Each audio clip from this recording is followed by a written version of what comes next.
আচ্ছা দেখো তোমাদের কোর্স নাইনের যে সেকেন্ড ইউনিটের আলোচনা করছিলাম আগে, যেটা দিয়েছিলাম ভিডিওতে, সেটা হচ্ছে এই মূল্যায়নের দৃষ্টিভঙ্গির মধ্যে যে অভিক্ষা চূড়ান্ত অন্তিম অভিক্ষা, অর্থাৎ ফর্মেটিভ ইভলিউশন আর সামেটিভ ইভলিউশন, এটা দেওয়া হয়েছিল।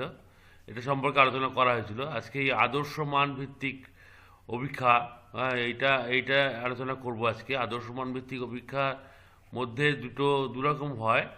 একটা হচ্ছে এখানে যেটা হয়েছে বলা হয়েছে, যেটা হচ্ছে আদর্শ মান ভিত্তিক অভিক্ষা।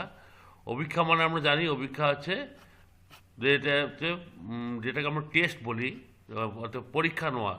মানে শিক্ষার্থী কতটা বিষয় জ্ঞান অর্জন করলো বা কতটা পারদর্শী হলো বিষয় জ্ঞানে, সেইটা যে আমরা স্কুলে সাধারণত যে টেস্টটা নিয়ে থাকি, টেস্টটাকে আমরা অভিক্ষা বলি। তো অভিক্ষার আদর্শ মান ভিত্তিক, আদর্শ মানের উপর ভিত্তি করে অভিক্ষাকে আবার দুই ভাগে ভাগ করা হয়েছে। একটা হচ্ছে এনআরটি বা আদর্শ মান ভিত্তিক অভিক্ষা, মানে নর্ম রেফারেন্স টেস্ট বা তোমার এনআরটি, আর একটা হচ্ছে নর্ম ভিত্তিক বা আদর্শ মান ভিত্তিক অভিক্ষা, এটা হচ্ছে নর্ম রেফারেন্স টেস্ট বা এনআরটি। আর একটা হচ্ছে সিআরটি বা ক্রাইটেরিয়ান রেফারেন্স টেস্ট, যেটা নিয়ম নীতি ভিত্তিক অভিজ্ঞতা। অর্থাৎ এক্ষেত্রে এনআরটির ক্ষেত্রে একটা নির্দিষ্ট নিয়মে, একটা নির্দিষ্ট নর্ম থাকবে। নর্মের ভিত্তিতে যে টেস্ট করা হয় শিক্ষার্থীদের, এটা হচ্ছে এনআরটি। আর ক্রাইটেরিয়া বা শর্তের ভিত্তিতে যে টেস্ট করা থাকে সিআরটি বা ক্রাইটেরিয়ান রেফারেন্স টেস্ট। এনআরটির ক্ষেত্রে আমরা কোনো অভিজ্ঞার শিক্ষার্থীদের প্রাপ্ত নম্বরগুলিকে তাৎপর্যপূর্ণ ব্যাখ্যা করার একটি উপায় হলো, এটা একটা উপায়। এখানে এটি হলো একটি প্রতিপূর্ণ কৌশল। সেখানে কোনো শিক্ষার্থী পারদর্শী থেকে অন্যান্য শিক্ষার্থীর পারদর্শী তুলনা করে, এখানে শিক্ষার্থীদের মধ্যে তুলনা করা হয়। নম্বর যে পায়, টেস্ট গ্রহণ করার, টেস্ট গ্রহণের পরে শিক্ষার্থীরা নম্বর পাবে। শিক্ষক মহাশয়রা যারা খাতা দেখবেন, পরীক্ষকরা তারা নাম্বার দেবেন। সেই নম্বরের উপর ভিত্তি করে শিক্ষার্থীদের মধ্যে যে পারদর্শিতার তুলনা করা হয় তাকে বলা হয় নর্ম রেফারেন্স টেস্ট। বিশেষ শিক্ষা এক্ষেত্রে কিন্তু একটা নম্বরের ভিত্তিতে বা নর্মের ভিত্তিতে কিন্তু এটা মূল্যায়ন করা হয় বলে এটা করে নর্ম রেফারেন্স টেস্টে। এই নর্ম হিসাবে কোনো কোনো ক্ষেত্রে শতাংশ সারি বা পার্সেন্টার র্যাঙ্ক বা আদর্শ স্কোর বা স্ট্যান্ডার্ড স্কোর নর্ম ধারা দিতে পারে।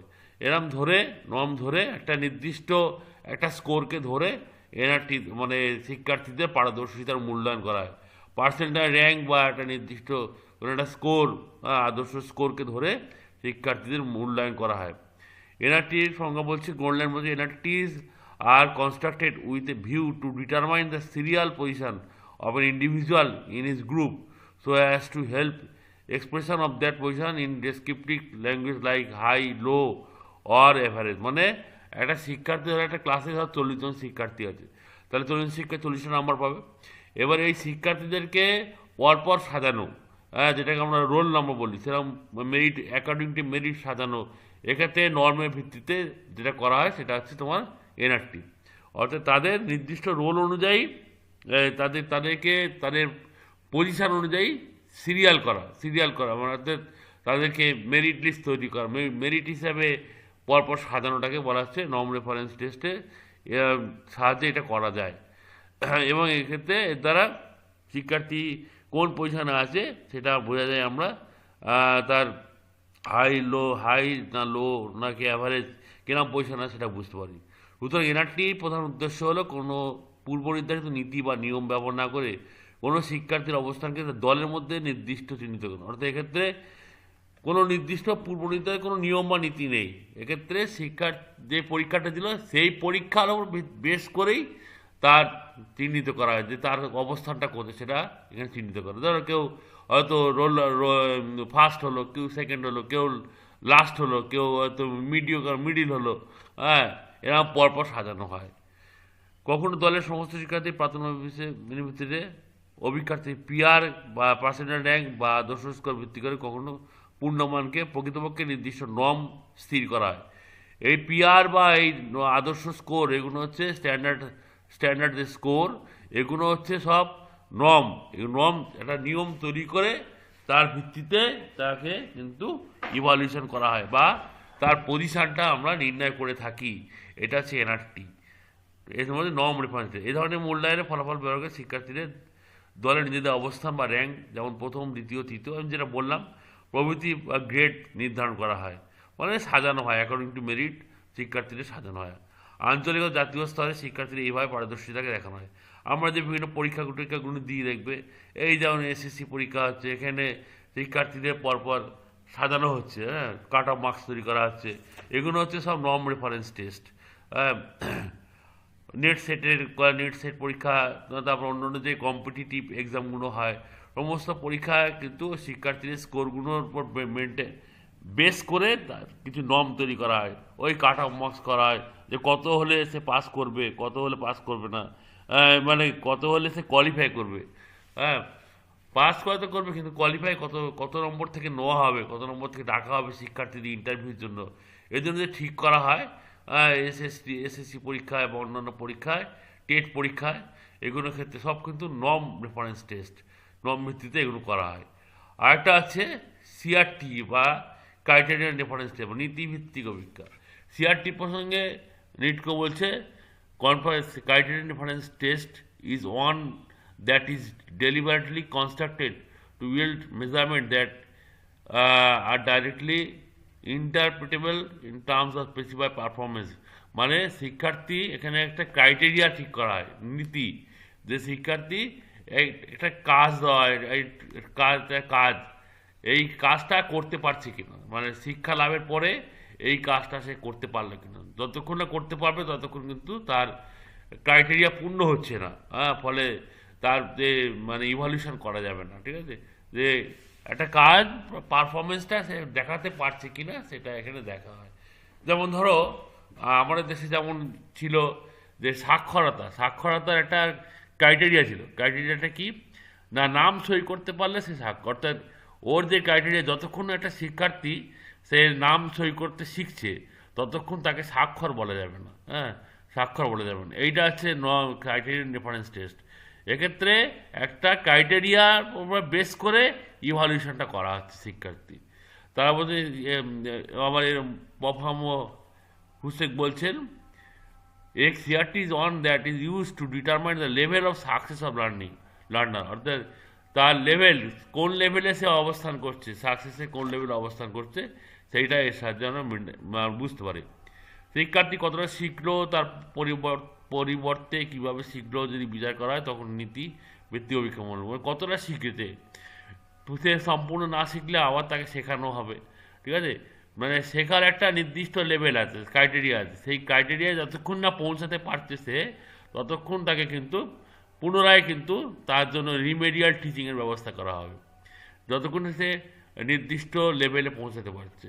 ক্রাইটেরিয়ার ক্ষেত্রে ক্রাইটেরিয়াটা অবশ্যই মেনটেন করতে হবে, নীতি অভিজ্ঞতার কাজ স্কোরের তুলনা করে, এখানে কোনো স্কোরের তুলনা নেই, যেটা নর্মের ক্ষেত্রে যে বিভিন্ন শিক্ষার্থীদের স্কোরের মধ্যে তুলনা করা হয়, এখানে কোনো তুলনার ব্যাপার নেই, অর্থাৎ তুমি যদি সই করতে পারো তাহলে তুমি স্বাক্ষর, যদি না পারো তুমি স্বাক্ষর নয়, হ্যাঁ, ঠিক তেমনই পরীক্ষায় যে একটা আমাদের এমএলএল বা মিনিমাম লেভেল অফ লার্নিং বলে একটা কথা আছে, MLL, মানে ধরো একটা শিক্ষার্থী যদি পরীক্ষায় 100-এর মধ্যে 40 না পায়, তাহলে তাকে যে পাস বলে ধরা হবে না, হ্যাঁ, যতক্ষণ না 40 পাবে ততক্ষণ তাকে কিন্তু পরীক্ষা নিতে হবে, অর্থাৎ 40টা হচ্ছে MLL, minimum level of learning, ওইটা হচ্ছে ক্রাইটেরিয়া, হ্যাঁ, মিনিমাম লেভেল অফ লার্নিং বা ক্রাইটেরিয়া, 40 তাকে পেতেই হবে যে কোনো প্রকারে, যদি একবারে না পায় আবার তাকে রিমিডিয়াল টিচিং বা টিচিং দেওয়া হবে, হ্যাঁ, টিউটোরিয়াল দেওয়া হবে, ফের তাকে পরীক্ষা নেওয়া হবে, ফের যদি 40 পায় তখন বুঝতে হবে যে 40-এর বেশিও পেতে পারে,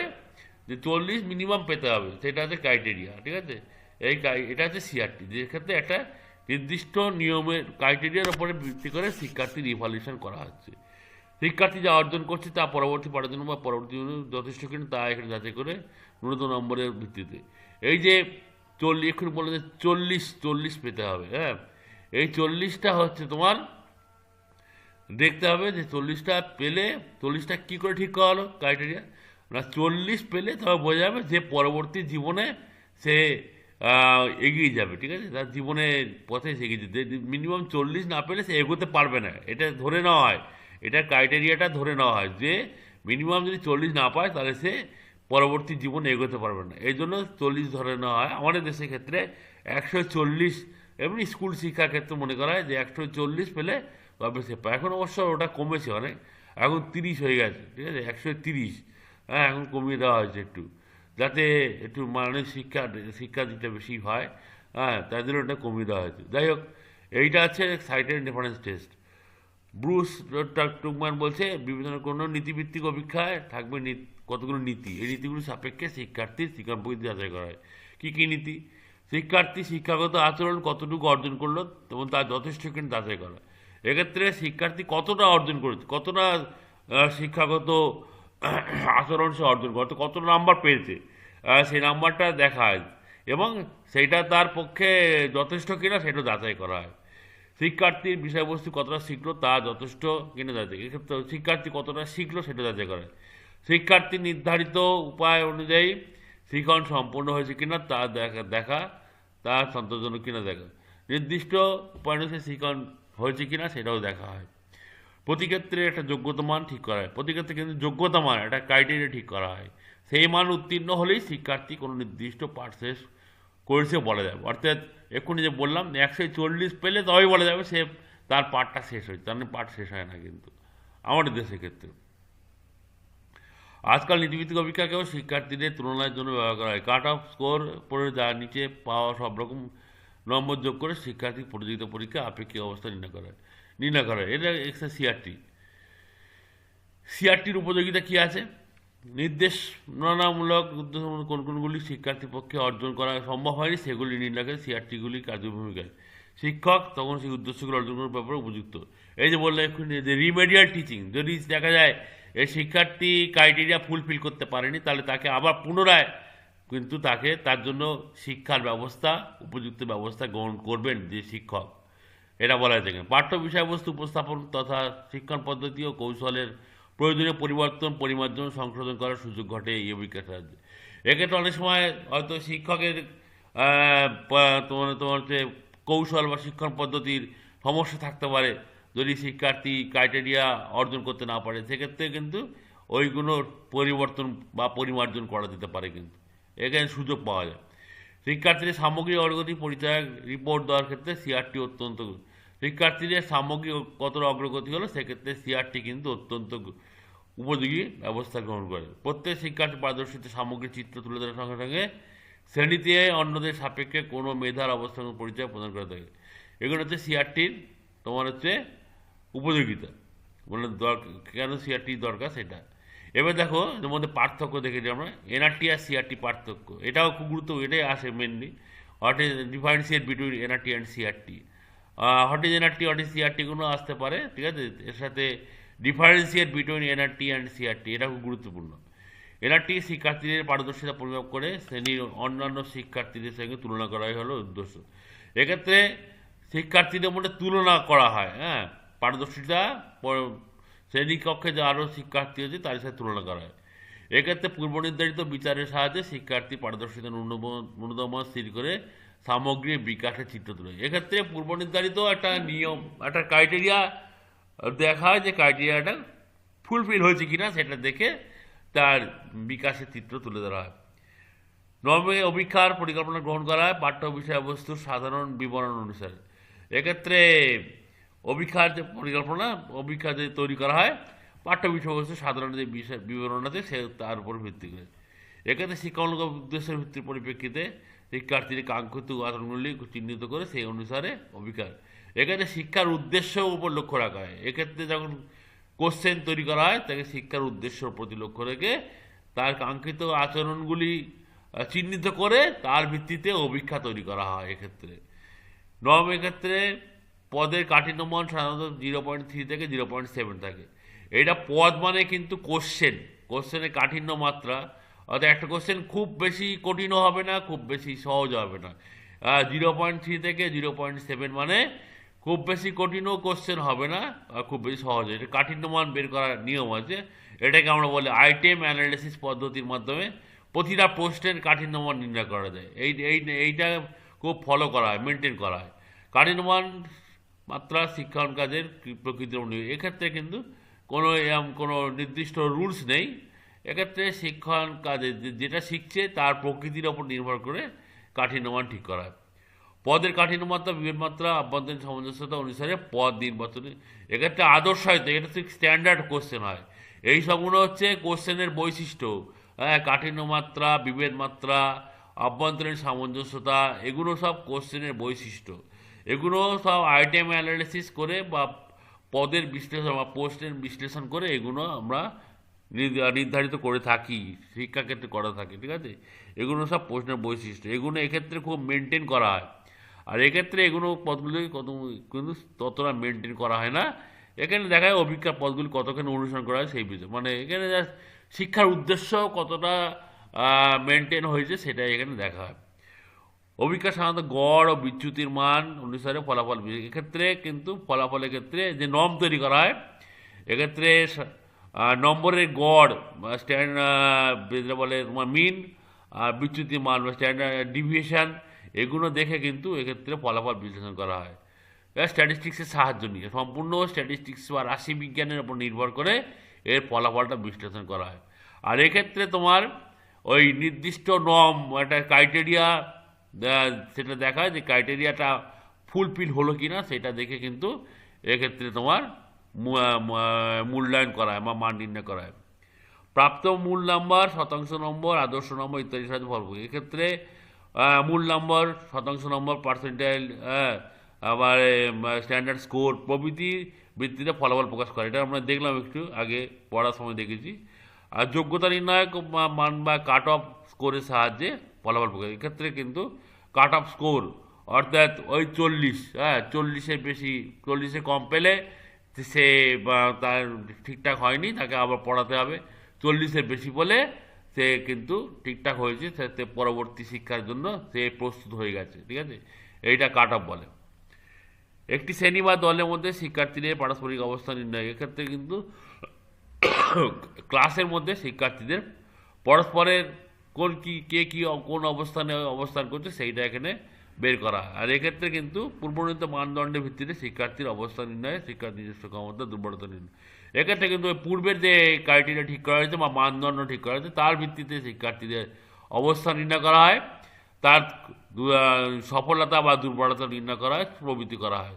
যোগ্যতা নির্ণায়ক মান, ন্যূনতম মানের সাহায্যে কোনো শিক্ষার্থী সক্ষম দুর্বল, সক্ষম না দুর্বল সেগুলো এখানে নির্ণয় করা হয়, ঠিক আছে। তাহলে আজকে আমরা এনআরটি আর সিআরটি, এনআরটি বলতে কি বুঝি, সিআরটি বলতে কি বুঝি, ওদের বৈশিষ্ট্য কি বা প্রয়োজনীয়তা কি, ঠিক আছে, এগুলো আমরা দেখলাম। দুটো পার্থক্য, মেন হচ্ছে দুটো পার্থক্য। পরীক্ষা প্রশ্ন হচ্ছে what is NRT, what is CRT, differentiate between NRT and CRT, এগুলো কিন্তু পরীক্ষা প্রশ্ন আসতে পারে। তোমাদের বারো বলতে তোমরা সালের কোশ্চেন ফলো করবে, সালের কোশ্চেন দেখলে তোমরা কিন্তু এগুলো তোমাদের ক্লিয়ার হয়ে যাবে যে কী রকম কোশ্চেন আসছে, বা 4-5টা সাল তোমরা অবশ্যই দেখবে, দেখে তোমরা কিন্তু পড়াশোনা করো। আমি একটু তোমাদের হেল্প করছি, যদি তোমার কাজে লাগে আমি খুশি হব, ঠিক আছে। এই জন্য তোমাদেরকে এরকম সিস্টেম করে আমি হেল্প করে দিচ্ছি, যেহেতু ক্লাসটা নেওয়া সম্ভব হচ্ছে না। এর পরের দিনে টেকনিক্স অফ ইভলিউশন বা মূল্যায়নের বিভিন্ন কৌশল, এগুলো তোমাদেরকে পরের দিনে আমি আলোচনা করে দেবো। সবাই ভালো থাকো, একটু পড়াশোনা করো, হ্যাঁ, এটাই আমি চাই।